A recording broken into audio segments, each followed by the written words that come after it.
പറഞ്ഞാൽ ലാലേട്ടൻ്റെ സെലക്ഷൻ ശരിയാവുന്നില്ല.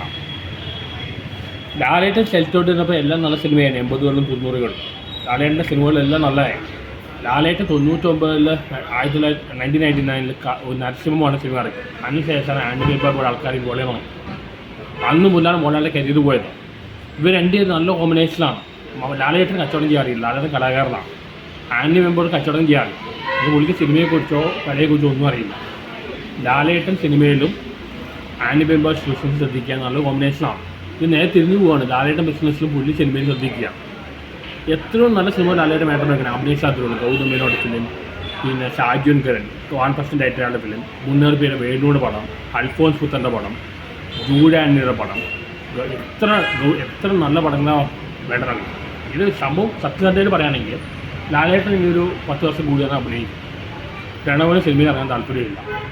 അപ്പോൾ മാക്സിമം ഈ സമയം കൊണ്ട് മാക്സിമം കാശിനാക്കാനാണ് ആൻഡ്രി ബേബർ നോക്കും. അതുകൊണ്ട് ബിഗ് പടം വന്ന് ഇയാളെ ബ്രെയിൻ വാഷ് വെച്ചിരിക്കുകയാണ്. ശരിക്കും പുള്ളി യൂസ് ചെയ്യുക, പുള്ളി മനസ്സിലാക്കുന്നില്ല. അപ്പോൾ മമ്മൂക്ക 70 വയസ്സിലാണ് ഇങ്ങനത്തെ ഡിഫറെൻറ്റ് റോൾസ് ചെയ്യണം. ലാലേട്ടൻ 30കളിൽ ഇന്ന് ഡിഫറെൻറ്റ് റോൾസ് ചെയ്തിട്ടുണ്ട്. അത് ലാലേട്ടൻ സിനിമയെ ശ്രദ്ധിക്കുക. ഇപ്പോൾ ഷിബിവാളിയിൽ പറഞ്ഞു പുള്ളിയുടെ കഥ റെസ്റ്റോറൻറ്റ് കൊണ്ട് പോയപ്പോൾ ആൻഡ്രി ബേബറോട് പറയാൻ പറഞ്ഞു. പുള്ളി അത് പറയാൻ പറ്റില്ല. പഴയ പല ആക്ടേഴ്സ് പലർക്കും ലാലേട്ടൻ്റെ അടുത്തൊരു എത്താൻ പറ്റുന്നില്ല. തന്മാത്രയുടെ ചുറ്റും കൊണ്ട് ബ്ലസ്സി വന്നപ്പോൾ ആദ്യം ലാലേട്ടൻ ചുറ്റുള്ള ആൾക്കാർ കുറച്ച് വെറ്റിലാവും. പിന്നെ ഇടയിൽ എവിടെ വെച്ച് ലാലേട്ടൻ കണ്ടപ്പോൾ ലാലേട്ടൻ കഥ കേട്ട് പോകുന്നത് ഇത് ചെയ്യുന്നു.